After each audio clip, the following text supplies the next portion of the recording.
Olá, como está você? Tudo bem? Prazer muito grande em recebê-lo aqui no nossa sala, no programa Fé para Hoje, a sua nova atitude. Pastor Ronaldo e eu estamos felizes em receber você aí na sua sala, enfim, no seu ambiente, onde você estiver. Muito obrigado por gastar esse tempo conosco. Certamente você vai ter novas oportunidades e novas atitudes daquilo que será apresentado hoje no programa. É verdade, pastor Edson Rosa, é uma alegria para a gente. E nós estamos dando continuidade à série da Reforma Protestante, os 500 anos que estamos comemorando neste ano 2017. Vamos falar sobre um dos pilares da Reforma Protestante, que é a graça. Sola gratia, somente a graça. Você sabe, se você entrar no site biblia.com.br, você vai poder receber esta revista inteiramente grátis para você. E lá tem outros materiais também, outros cursos que estão à sua disposição. Pode ser online ou pode solicitar e enviaremos o material para a sua casa, onde você desejar. É uma gentileza da Rede Novo Tempo de Comunicação, do programa Fé para Hoje, para você.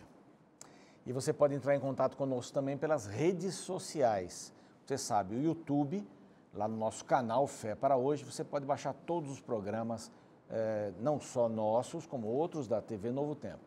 Você pode entrar em contato conosco também pelo Facebook, pelo Twitter, pelo Instagram e dando suas opiniões, sugestões para próximos temas, para serem abordados. Vai ser uma alegria mantermos esse contato. Está no ar, programa Fé para Hoje, sua nova atitude.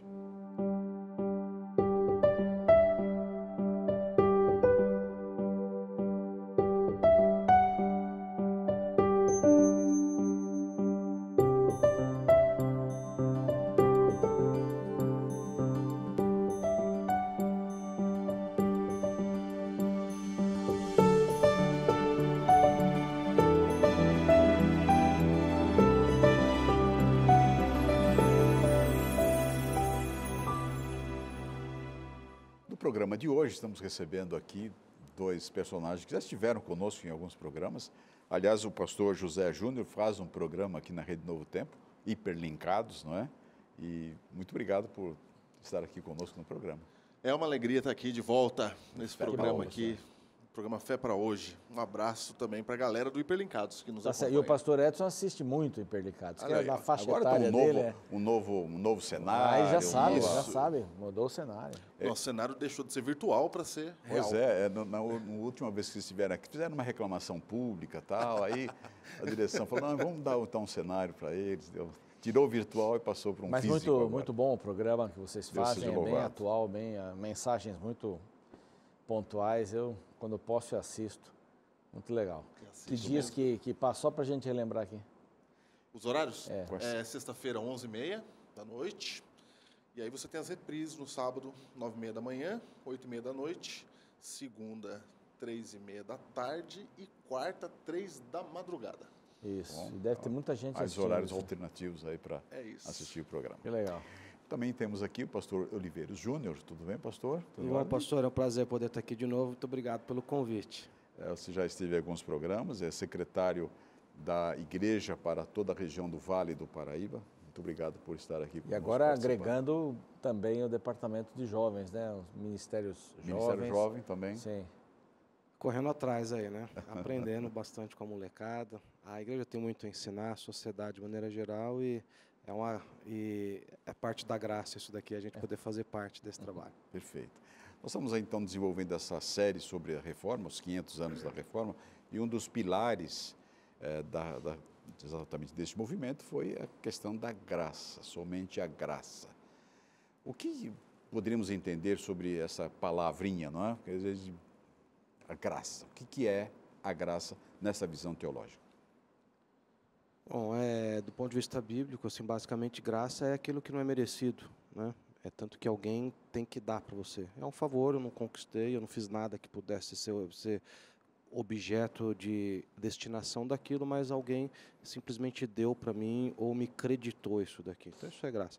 Então, só para resgatar um pouquinho no pensamento, o fio que nós estamos seguindo dentro desse contexto da reforma, né? Lutero se incomodou bastante, e outros também, pré-reformadores e reformadores, com a questão dos sacramentos da igreja daquela época, né? Da igreja cristã daquela época. esses sacramentos começaram a tomar o lugar dessa graça que Deus dá para o ser humano. E essa graça vinha através dos sacramentos. Se você fez o sacramento, você merece perdão, merece graça, você está dentro desse contexto. Então, a inquietação de Lutero sobre este e outros pormenores, né, só para a gente resgatar um pouquinho, é que fez com que ele se aprofundasse nesse assunto.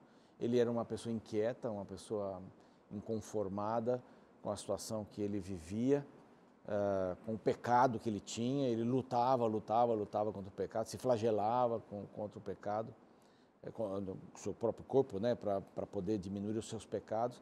Mas quando ele encontrou essa graça fora desses sacramentos, então ele se libertou desse peso todo, desse jugo todo. E aí ela começou a ser estudada e foi... Sabe que um dos textos que incomoda Lutero, que desperta Lutero, é Salmo 71, verso 2. Que lá está escrito assim, ó, salva-me pela tua justiça. Na cabeça de Lutero, a justiça de Deus era para condená-lo. O pastor acabou de citar que ele se flagelava e tal. Então, na cabeça dele e de todo mundo naquela época, era que se Deus fizer justiça, eu tenho que ser condenado. Então, eu tenho que fazer alguma coisa, tenho que me bater, fazer alguma coisa para eu merecer. E quando ele se depara com um texto que diz assim, salva-me pela sua justiça, ele falou, como pode a justiça, que é punitiva, salvar? Às vezes a gente entende, olha a justiça como sendo punitiva, não? Não tem que fazer justiça. Não, aconteceu um crime, aconteceu alguma coisa, não. Nós queremos justiça. Mas a justiça não é punitiva. A justiça é exatamente para dar o equilíbrio, não? Você merece, você vai receber aquilo que você merece. Então, a justiça divina não vai dar o castigo, não. Esse então agora está fazendo justiça. E esse então está recebendo a misericórdia. É justiça também. Receber a misericórdia, receber a graça, também é justiça. O conceito de graça ele vai estar intimamente ligado com o conceito de pecado, né? Então, se eu não entender a origem do pecado, que está, por sua vez, ligado ao conceito de Deus, então, assim, se eu não compreendo quem é Deus, eu não compreendo quem eu sou, não compreendo quem é o pecado, eu não vou entender a graça também. E eu vou acabar partindo para algum dos exageros, algum dos extremos dessa graça, que ou ela tem que ser conquistada, mesmo sendo graça, eu tenho que fazer alguma coisa para merecê-la. Aí não seria graça, mas ela é vista como sendo assim por uma parte aqui dos estudiosos que foram mencionados. Ou então, se ela é graça, então ela é irresistível, não interessa aquilo que eu fizer, ela vai me alcançar, ela é universal, ela é para todos, no final vai dar tudo certo. Então, e foi uma das ramificações da Reforma por causa de Agostinho, né? Exatamente. E Calvino tem isso mais acentuado, mas outros também, quer dizer... Há outras linhas aqui, então, que elas vão acabar propondo o seguinte, bom, já que não é para todos ou é para todos, então Deus elege alguns. Aí a gente entra ali no conceito da predestinação.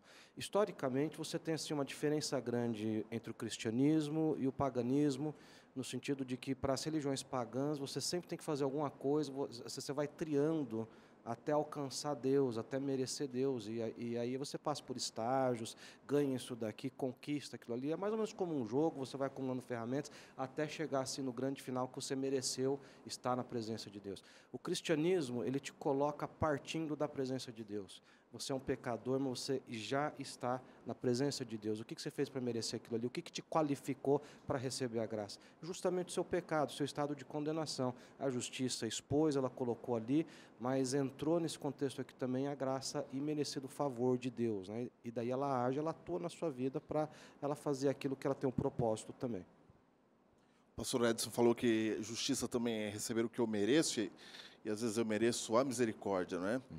No caso de Deus e da salvação, a gente não merece mesmo, né? Nada. É Deus que causa isso, é Deus que propõe isso, é Deus que toma a iniciativa.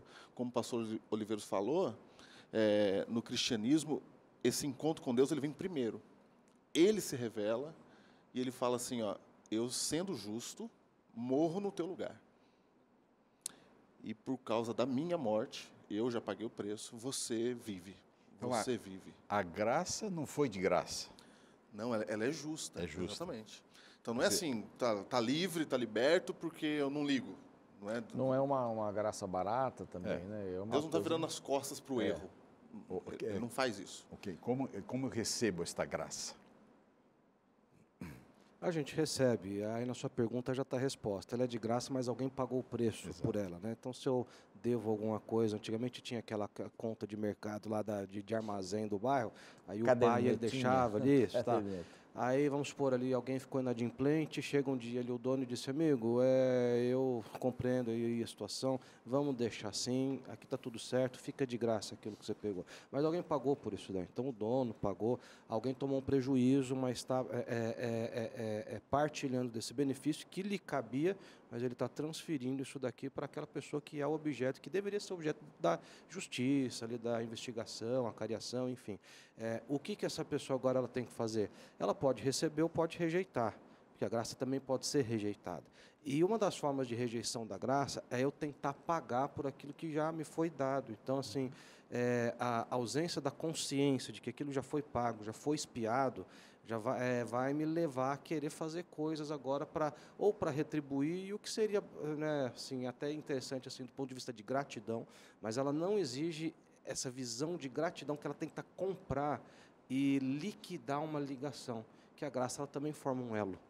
Eu fui alvo da graça, agora em gratidão eu retribuo a minha vida como uma gratidão, mas como um objetivo de resposta e não para tentar me desvincular daquilo que foi formado. É que na realidade, eu sou um pecador, tenho o alívio do pecado pela graça de Deus, ele custou a morte de Cristo. Se eu desejar retribuir, é mais reconhecer, né? Eu reconheço isso e reconheço que só tem uma maneira de eu me relacionar com Deus. É aceitando a graça, aceitando essa graça, mas eu tenho que ter uma resposta para Deus de fidelidade. Quer dizer, Ele me abriu a porta, eu estou tão reconhecido que agora eu vou ser fiel. É diferente do caminho que Ele me deu a graça, mas pode deixar, senhor, não se preocupe, deixa que eu resolvo isso. Que é esse perigo do perfeccionismo, do egocentrismo. Eu preciso da graça, valeu, agora deixa comigo. Quer dizer, isso não funciona dentro da fé cristã. E essa retribuição que eu dou para Deus, às vezes quando eu estou de fora do cristianismo, quando eu estou entrando na igreja, eu não percebo direito. Uma vez um colega meu, eu fui pastor em Ubatuba, e um colega meu falou assim, por que você não vai em Paraty? Está, sei lá, 70 quilômetros ali do centro de Ubatuba. E eu tenho filhos pequenos, e eu falei, até eu chegar em Paraty, tem muitas outras praias antes, e o filho vai chorar, né, no carro. E aí ele falou assim, então é difícil ter filho, né? E aí eu fiquei pensando, porque na cabeça dele, assim, quando ele viu meu relato, ter filho atrapalhava o passeio. Só que no meu coração, eu que tenho filho, não é que atrapalhe o passeio. Eu não quero ir mais. Então, não está atrapalhando. Muda o meu jeito de pensar. Então, quando eu entendo a graça, não é que eu tenho que fazer coisas na igreja, não é que eu tenho que... Não, eu quero fazer. Muda a vontade. Quando você percebe como é que Deus te tratou, agora a retribuição é uma troca da minha vontade. Eu faço coisas porque e aí vem eu tenho vontade de fazer. E aí vem um ponto importante, pastor Edson e colegas, que assim, muda a minha vontade, né? Então, agora estou tranquilo. Tudo vai ser diferente. Os pregadores do passado diziam assim, entregue-se a Jesus e Ele vai cuidar de tudo. Todas as coisas, não se incomode com mais nada, só você vai começar a gostar de ler a Bíblia, você vai gostar de orar, você vai ser transformado. Essa transformação não existe, né? É um processo, né? Porque do ponto de vista de salvação, ela é imediata. Eu aceito agora a graça, eu estou salvo agora. Só que eu não vou morrer agora. E se eu não morrer, eu tenho uma vida toda em que agora a graça ela vai me motivar a fornecer uma resposta, como o senhor disse agora há pouco, de fidelidade a Deus. E essas obras, e daí a graça ela me faz olhar para essas obras de uma perspectiva diferente. Para que eu estou praticando essas obras aqui? É para conquistar alguma coisa? Elas não são um fim, ela é um meio, é uma resposta. Eu não pratico as obras para alcançar, eu pratico elas porque Eu fui já alcançado alcancei, pela graça. já fui alcançado pela graça, e agora ela muda, agora eu entro num processo de mudança, aquilo que nós vamos chamar de santificação, que ela é feita pela graça, a salvação é pela graça, a santificação é pela graça, o estágio final da glorificação é pela graça também, mas é um processo entre o hoje e a eternidade. Nós temos um caminho que a graça vai me dar, a porção de força que eu necessito a cada dia para essa demonstração de fidelidade com aquilo que Deus fez e que está se renovando, de acordo com a palavra de Deus, a cada dia quando eu acordo, aquilo já se renovou na minha vida. Como é que eu aceito essa graça? E quem é a fonte da graça? Eu tenho que ir até Cristo, né? Até Cristo. Deus, Cristo que morreu, Ele me oferece. Eu tenho que ter o reconhecimento da minha limitação, aceitar isso daqui Então, e acho que fazer valer a pena aquilo que eu estou recebendo. Então, primeiro eu preciso ter consciência de que eu preciso de graça. Porque se eu não tenho a consciência de que eu preciso ser... Por isso que acho que definir salvo. o que é pecado é importante É. nessa questão, não é, pastor Júnior? Porque o pecado, às vezes a gente acha que pecados são apenas atos, coisas erradas. Mas o pecado é muito maior. Tem definições da Bíblia de pecado que diz assim, aquilo que você sabe que deve fazer e não faz, nisso está pecando. O pecado ele é muito grande, a definição na Bíblia. Ele é tão grande que a gente não consegue se libertar dele. A gente é pecador. É a natureza humana. Não há nada do que eu faça que eu consiga me tornar e dizer assim, não tenho mais pecado, está resolvido. Você falando isso, eu me lembrei. Meu pai, eu gostava muito de brincar de lutinha com meu pai, né? Você tem meninos, você tem meninas, já é diferente, né? Você tem um casal. Mas tem umas lutinhas de vez Tem em umas quando lutinhas entre elas ali, a gente tem que separar. Separar a lutinha. Mas assim, eu lutava com meu pai e eu achava meu pai o homem mais forte do mundo. Ele era magrinho, mas eu achava o mais forte do mundo, né? Então, ele pegava a gente de um jeito que travava você. De repente, você conseguia libertar as mãos e embora ele pegava no pé. Aí você conseguia tirar o pé, ele pegava na mão. Eu imagino assim, lógico que não dizendo que meu pai era pecado, mas acho que o pecado é mais ou menos isso. Você não consegue lutar contra ele. Não escapa. Você escapa a perna, pega a mão. Então, há pessoas que ficam lutando com o pecado assim. Bom, estou aqui na minha cadernetinha ou no meu smartphone. Esse pecado eu já venci, agora já está bom. Agora eu vou para outro, próximo. Não é assim. Porque volta, o negócio vai, te pega de novo, aí você sai, aí pega pela cabeça, não tem jeito. Se fosse assim, a gente estaria anulando o sacrifício de Cristo. Porque se fosse assim, a salvação dependeria de mim mesmo. Eu tenho mérito. Eu é que fiz. Eu consegui sair da lutinha. Eu é que faço. Essa é a essência que eu gostaria de deixar bem claro para os nossos amigos. Quer dizer, eu primeiro tenho que ter essa consciência de que sou um pecador, preciso de graça. Pastor, toma um golinho d'água. Preciso da Toma graça. um golinho. Se eu não tiver a graça, não vou conseguir viver, não vou conseguir... E como eu faço para receber? É simples, né? É tão de graça, é tão simples, que às vezes as pessoas não valorizam. Quer dizer, é só eu dizer, Senhor, salva-me, Senhor, eu aceito o seu sacrifício. Não é e nem eu que, recebo eu de acho graça. até que não é nem que não valoriza, é que a gente não acredita mesmo Sim. naquilo que é de graça. Imagina. Por exemplo, a gente não dá crédito a boas notícias.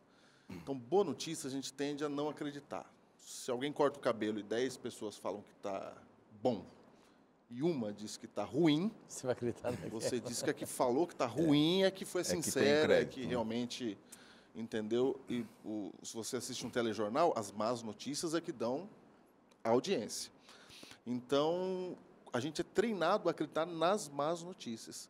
Aí tem um problema com a Bíblia, porque a Bíblia é a boa notícia. Ela é o Evangelho. Que eu sou salvo pela graça. Deus me ama e me ama desse jeito. É claro que ele vai querer uma transformação, mas o início da conversa, ele me ama assim. Essa notícia é tão extraordinária que a nossa tendência é não acreditar nela. Então, a gente vai colocando coisas para eu fazer. Não, é assim, mas eu acho que eu tenho Mas que... você tem que fazer isso, tem que fazer aquilo. porque eu não acredito. Ela é tão simples que eu não acredito. Agora, essas coisas que eu vou fazer são resultados de eu aceitar a graça. É fruto da graça. Naquela ilustração do armazém, da conta, que o dono ele sim. perdoa o inadimplente, que Isso. Que tipo de relacionamento agora eu espero que esse camarada que foi perdoado, ele tenha com o dono da loja? Se não de respeito, reconhecimento, gratidão e todo o esforço para manter todas as outras contas ali, muito embora ele saiba que ele não vai conseguir, o dono também ele sabe, mas se eles estão mantendo um relacionamento, é um relacionamento que mostre o quanto ele aprecia e o quanto ele gosta. Não para ser perdoado de novo, mas porque ele já foi perdoado e essa graça o constrange em outras palavras, o motiva, né, por ele ter sido um objeto de amor, a ele demonstrar ali amor na sua vida também. Agora, uma coisa é importante, é que a gente reconhece que todos necessitam dessa graça. Há muita gente que diz assim, mas eu sou uma pessoa de bem, eu não mato ninguém, eu não faço nada que atrapalhe os outros, pago os meus impostos, ajudo quando eu posso, faço isso daqui. Em outras palavras, a crença que eu tenho de Deus no meu coração é que um dia vai estar tudo certo, Deus vai olhar para isso daqui, mas a Bíblia diz que todos pecaram, todos nasceram em pecado, são pecado, o pecado está no meu DNA. Não há um justo sequer. Não há um justo sequer. Tá? E eu preciso ser objeto, eu preciso me render ao único caminho que pode me colocar em contato com Deus e com a eternidade, que é justamente a graça, através da morte de Cristo. E receber a graça, eu fico imaginando Paulo, né? Paulo tinha o espinho na carne, que alguns diziam que era sogra, mas não é verdade, né? Não, isso não tem nenhuma base bíblica, mas tinha um espinho na carne e ele dizia, Senhor, tira esse espinho. E o Senhor não falava nada. E de repente o Senhor disse assim, Paulo, chegou no limite, a minha graça te basta, você não precisa de mais nada. Então, tem muitas pessoas que acham assim, eu estou debaixo da graça, eu não tenho mais problemas na minha vida. Quer dizer, eu aceitei a Jesus, a minha vida agora, doença, e há até pregadores que ensinam isso, infelizmente eu digo, que você recebeu a Cristo, você está isento, você vai começar a ganhar dinheiro, você vai começar a não ter problema de saúde, aí evocam os textos do Antigo Testamento para o povo de Israel, na sua sandália não vai gastar, você não vai pegar doença, porque eu vou estar com vocês, que tem, mas não tem nada a ver com essa questão. Eu ando com Deus, mas o ladrão vai me roubar também. O meu pneu vai furar também, vai furar de noite, na chuva. Então, agora, aqui, a gente estava entrando aqui, sim, e os nossos colegas aqui, os cameramen, estavam mostrando aqui um videozinho de um motociclista que se safou de um acidente assim brutal, uma coisa por segundos. Então, dizer, não, ele era cristão, Deus abençoou, e os outros não abençoaram. E eu vejo jogador de futebol, né, agradecendo o gol e tal, não, Deus esteve conosco, e com os outros não. O avião caiu, Deus não esteve ali com eles, ele só esteve com os outros que oraram. Será que eles não oraram também? Então, o mundo é mundo, o pecado está aí. Não isenta de um cristão que recebe a graça de Deus. Eu acho que se a gente recebe a graça de Deus, a gente tem que entender muito mais esses espinhos que vão estar cutucando a gente. Porque o efeito colateral de pensar assim é eu achar que quando está acontecendo uma coisa errada na minha vida, é uma punição. Deus não está comigo. E quando eu acho que Deus não está comigo, aí eu viro o círculo vicioso. Eu preciso fazer mais coisa para Ele estar comigo. E não é assim. Deus está comigo, independente da circunstância. Ele está comigo porque Ele prometeu estar comigo. Ele me ama porque Ele disse que está comigo. Porque está escrito na Bíblia que Ele está comigo.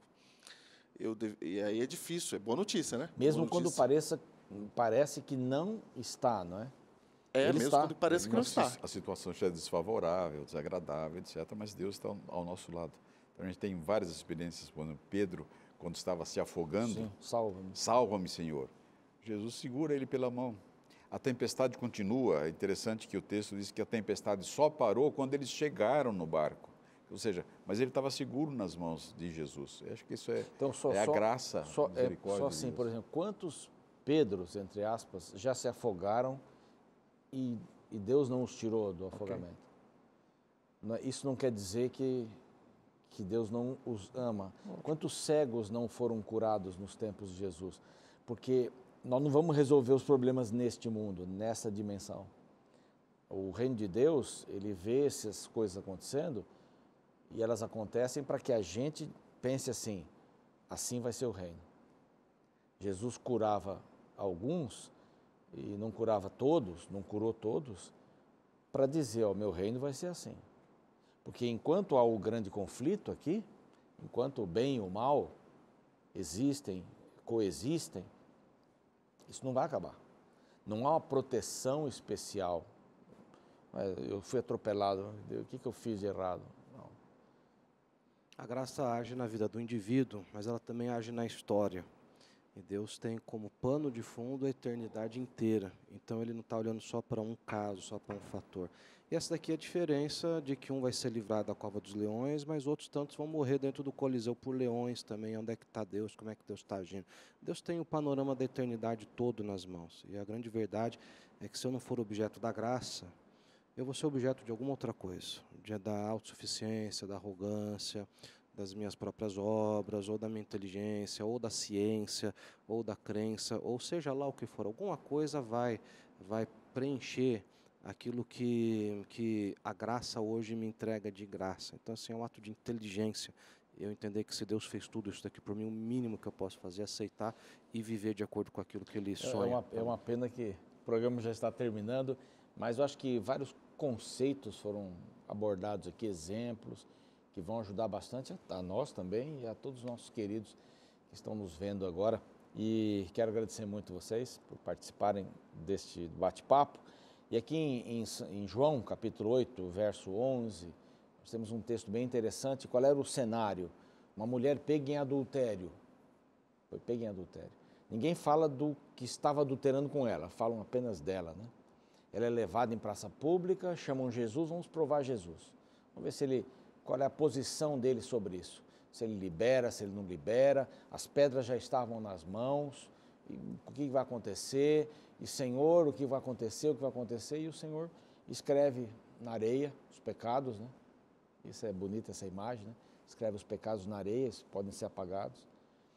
E, de repente, olha para o povo e diz assim, quem não tem pecado, atira a primeira pedra. E todos tinham essa consciência, saíram. Olhou para a mulher e disse assim, onde estão os teus acusadores? Disse, não sei, né? Ninguém te condenou, ninguém atirou uma pedra. Aí o verso 11 diz assim, respondeu ela, ninguém, Senhor, ninguém me atirou nada. Assim, ninguém atirou a pedra, eu tampouco vou atirar uma pedra em você. Então, nem eu tampouco, vai, não peques mais. Acho que vamos andar juntos. Se nós estivermos andando juntos, essa questão de pecado eu vou resolver para você. Eu estou resolvendo hoje. A sua vida passada todinha eu apago. Sabe lá quantos adultérios, quantas mentiras, quantas situações horríveis ela viveu? E eu gostaria que você hoje pensasse nisso. Não importa onde você esteja, o que você fez, o Senhor pode dizer, vai, não peques mais por causa da sua graça. Ore comigo. Obrigado, Senhor, pela tua graça maravilhosa. Simples, muito simples. Mas que pode mudar a nossa vida, pode dar um outro rumo e nós estamos esperando isso. Que esse nosso querido amigo, amiga que está nos vendo, ouvindo agora, possa sentir este perdão, sair a culpa do seu coração, tirar a culpa do seu coração e sentir esse perdão, esse alívio através da graça. E agora, vamos andar com Jesus. E é em nome dele que pedimos isso. Amém. Obrigado pela sua audiência hoje. Nós ficamos por aqui, aguardando você para o próximo encontro do programa Fé para Hoje, sua nova atitude.